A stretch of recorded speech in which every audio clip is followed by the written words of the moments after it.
What are the key factors to consider in building a resilient business that can last and remain a success over a long-term period? Okay, so I think thinking long-term is more of a mindset, and I think the key word there is resiliency. And when I say resiliency in everything that you do. So that's like the foundational layer on which you build your business. So you basically have a foundation where you have the business model, which basically determines what is the kind of business you want to run, the core philosophy, values, differentiator, profitability, everything that you need to give you a long runway to sustain the business. And then you have key pillars, three key pillars that I'll talk about is your employees, your customers, and the community that surrounds you. So these are the things that you have to basically keep in mind while building a business for long term. And when I say, coming to all the three pillars, employees, you have to basically talk about hiring a set of employees or people who basically have the same kind of a mindset and bent of mind that you need to run your business on, so they can align with that.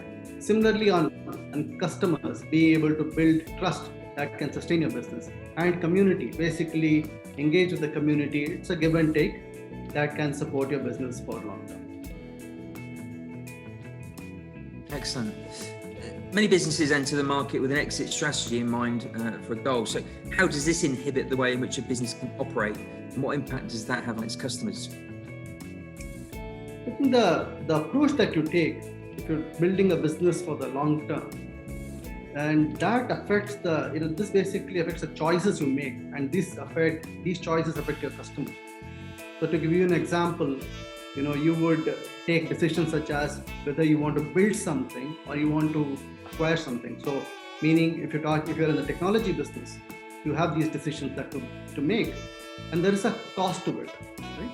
And that impacts your customers. Similarly, if you're in a business and if you're in the business for long term and you want to build a true differentiator can be a hard problem to solve, and that takes time again.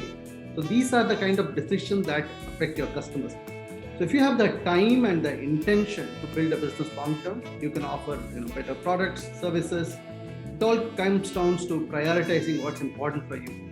Do you prioritize your customer value or the shareholders' value?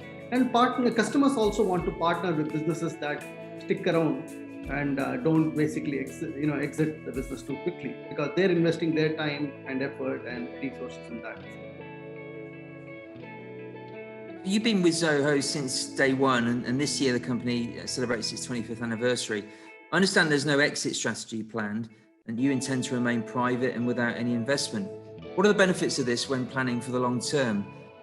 Looking at benefits to Zoho, to customers, to partners, employees, and to the communities you operate in. Right. So here basically, we operate with a very long-term horizon to everything, because we believe that building a great company requires that kind of a long-term vision and execution. So a lot of people say that to build a great company, it takes decades. And that comes to everything that we do, right? So I talked about the three pillars. So employees, right? So for employees, it's basically you start with offering them a great environment to work in. A lot of people get excited by being part of the build journey, where you're basically building everything up, and that's very exciting to a lot of people. Working on cutting edge piece of work, basically having great career paths, and that's long-term rewards that come along with it. So that's the employee part of it. Talking about customers want a trusted partner to work with. So even if you're a vendor and you basically put the customer's interest up ahead, in front, to basically take decisions that are in interest of the customer. So it moves from a vendor-client relationship to a partnership model. And they see that you are building products, you're building services that are getting better, you're investing in it, you stay invested in it. And third aspect is also the community that surrounds you. And if you look, I'll give an example from Zoho. So one of the things we feel is, we can survive only when the community around us is thriving. So one way is we're helping build skills in the community that surrounds us. So we started something called Zoho School of Learning to build these skills amongst people who didn't have the wherewithal to go to college or universities, and basically build up the skills for them and absorb them into the Zoho workforce. And this basically helped them to build the skills and help solve hiring problem for us. And this is a great example of a win-win. So it has to be synergistic. So it's a real life cycle you're building there. That's right. Part of being a long-term business, in your view, is existing for more than just capital gain. Can you tell us a little about what initiatives you have set up which have only been enabled because you operate with a long-term view? So one of the reasons we've taken this stance of building a business long-term, for the long-term, and also the fact that we are privately held, no external investors, so it gives us a lot of freedom to take these kind of decisions which align with our vision of being long-term players, right? So I already talked about the skill building. So through Zoho Schools of Learning, that's again for the long term. We've had this program for the last 15 odd years. It's growing strong. We're expanding to various other geography. The other is, being able to build and own the entire technology stack from scratch. And this offers advantage not just to us building the know-how, but also to our customers in terms of how they can use our products and services. And I'll say the third part of it is what this kind of a thinking long-term vision has allowed us to do is also basically think about basically how to enrich our communities around us. So very recently we started this experiment of trying to prevent talent from being eroded in rural areas. A lot of people in rural areas basically go to large city to find jobs. And what we wanted to do is, what we try to do is set up our own centers, our own offices in these rural areas where people can work for Zoho. They're part of their existing rural communities and they work on cutting edge stuff from where they are. They don't have to move to cities. And this prevents this kind of a erosion of your talent from rural communities. It can actually enrich the rural communities and create this kind of a thriving ecosystem for us. And this is an example of giving back, but it takes time. So that's why you need to have time to be able to do that, and you can do that only if you're thinking long term. And I suppose events of the last year have facilitated that, haven't they? I mean, we're seeing here in the UK that the workforce is now more sort of evenly spread across the country. People recruiting from areas that they wouldn't have recruited from beforehand. Where we are in Oxford, there's a high cost of living, which is a barrier to recruitment in many ways, but now firms are recruiting remote staff from beyond Oxfordshire. So it's sort of, I'm not saying it's emulating what you're doing. What you're doing is streets ahead, really, but you're seeing a more even distribution, and events of the last year are helping, obviously.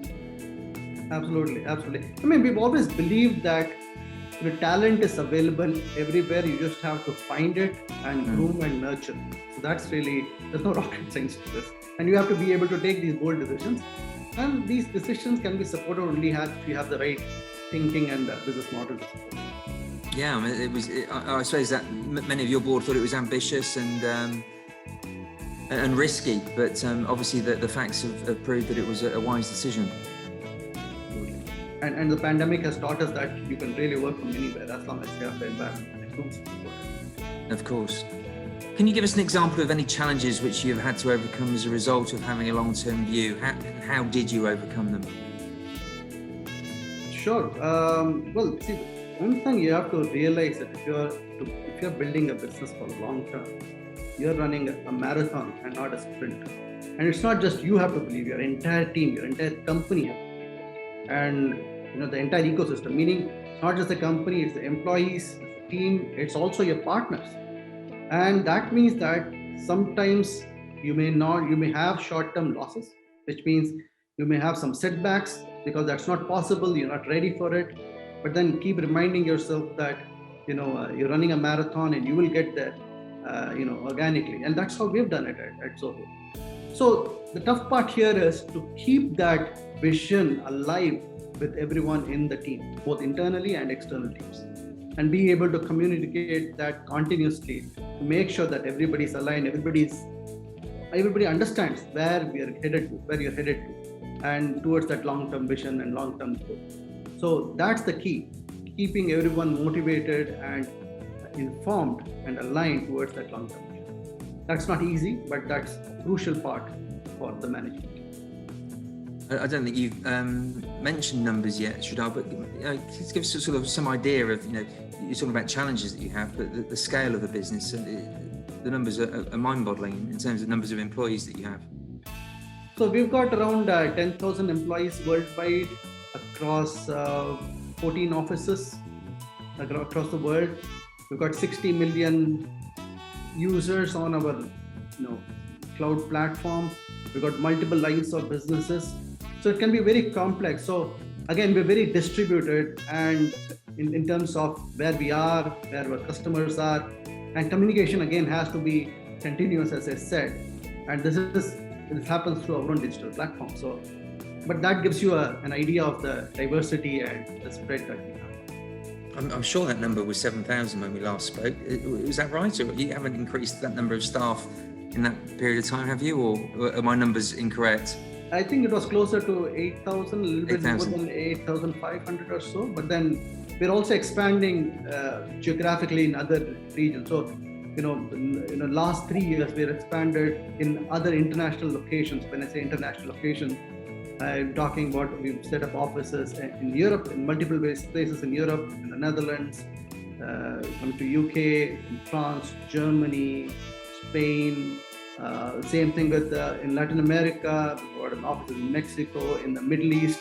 Same thing in Africa, in Asia Pac as well, Australia, New Zealand. So it's basically expanding geographically in multiple regions, and that's kind of pushed the numbers up a little. Wow, fantastic.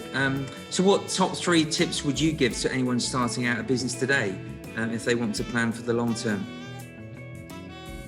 Okay, so the top 3 tips I'd say is, you have to understand why you're doing it. The why is very important. Why do you want to build a business long term? What's the kind of business you want to build? And then once you've got that, then I would say invest in people that can align with your set of thinking, with your line of thinking, who understand why you want to do it, who have the same set of principle and philosophy, so that the journey is easier. And because this is going to be a long-term journey together, you can't do it without the people that back you up. So that's very important. And keep reminding yourself, this is a marathon, it's not a sprint, and you have to keep going.